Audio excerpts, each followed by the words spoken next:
ഈശോമിശിഹായിക്ക് സ്തുതിയായിരിക്കട്ടെ. വിശുദ്ധ യോഹന്നാൻ അറിയിച്ച സുവിശേഷം 2-ാം അധ്യായം 5-ാം വാക്യം. അവന്റെ അമ്മ പരിചാരകരോട് പറഞ്ഞു, അവൻ നിങ്ങളോട് പറയുന്നത് ചെയ്യുവിൻ.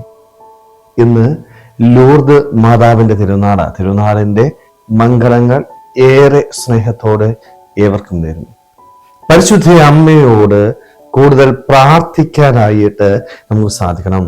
അമ്മയുടെ സാന്നിധ്യം നമ്മുടെ കുടുംബങ്ങളിൽ ഉണ്ടാവണം എന്ന് വിശുദ്ധ ഗ്രന്ഥത്തിലൂടെ ഈശോ നമ്മളെ ഓർമ്മിപ്പിക്കുകയാണ്.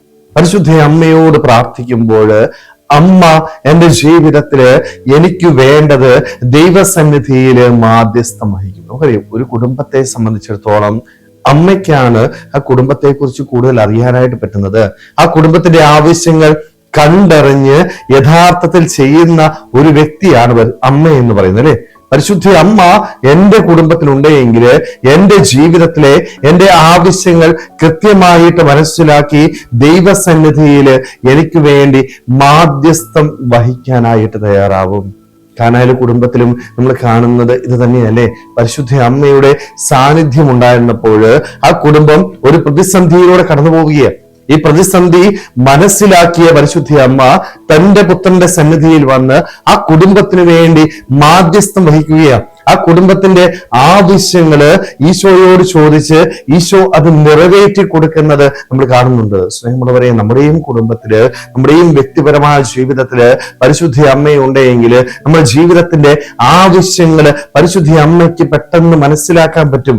അമ്മ മനസ്സിലാക്കിയാല് അമ്മ അത് ഈശോയുടെ സന്നിധിയിൽ പറഞ്ഞ് ഈശോ അത് എനിക്ക് ചെയ്തു തരും. അതുകൊണ്ടാണ് പരിശുദ്ധ അമ്മയോട് കൂടുതൽ പ്രാർത്ഥിക്കാനായിട്ട് സാധിക്കും. ഒരുപക്ഷെ നമ്മുടെ ജീവിതത്തില് ഇന്ന് ഈ ഭക്തി കുറഞ്ഞുപോയി. ജപമാല ചെല്ലാനായിട്ട് നമുക്ക് മടിയ, അല്ലെങ്കിൽ കഴുത്തേൽ ഒരു കൊന്തയിട്ടുകൊണ്ട് നടക്കാനായിട്ട് മതിയ. പരിശുദ്ധ അമ്മയെ നമ്മൾ ഉപേക്ഷിക്കുമ്പോൾ നമ്മുടെ ജീവിതത്തില് ദൈവത്തിൽ നിന്നുള്ള അനുഗ്രഹങ്ങൾ കുറയുക. കാരണം ദൈവസന്നിധിയിൽ എനിക്ക് മാധ്യസ്ഥം വഹിക്കുന്ന പരിശുദ്ധ അമ്മയെ ഒരിക്കലും ഉപേക്ഷിക്കാതിരിക്കാനായിട്ട് നമുക്ക് സാധിക്കും. അതേപോലെ തന്നെ പരിശുദ്ധ അമ്മയുടെ ജീവിതത്തിന്റെ ഒരു പ്രത്യേകത ഉണ്ട്, അല്ലെ? അമ്മ എന്താ പറഞ്ഞത്? അവൻ പറയുന്നത് ചെയ്യുവിൻ. അമ്മയുടെ സന്നിധിയിലേക്കല്ല മറ്റുള്ളവരെ നയിച്ചു, മറിച്ച് അവരെ എന്ത് ചെയ്തു? ദൈവസന്നിധിയിലേക്ക് നയിച്ചു. ഈശോയുടെ പക്കലേക്ക് പറഞ്ഞു വിടുന്നത് കണ്ടു. നമ്മുടെ ജീവിതത്തിലും ഈ ഒരു കാര്യം നമ്മൾ ഏറ്റെടുക്കണം.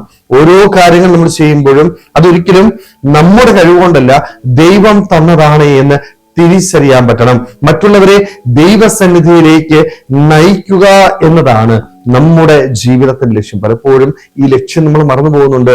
സ്വാർത്ഥതയോടുകൂടി മറ്റുള്ളവരെ നമ്മിലേക്ക് ആകർഷിക്കാനായിട്ട് ആഗ്രഹിക്കുന്ന വ്യക്തികളായിട്ട് മാറുക.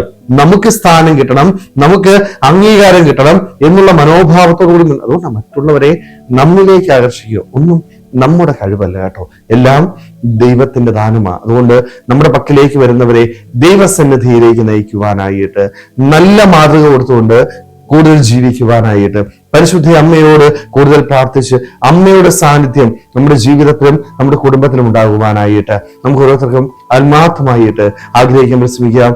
ദൈവം നമ്മളെല്ലാവരെയും സ്വന്തമായിട്ട് അനുഗ്രഹിക്കട്ടെ. ആമേൻ.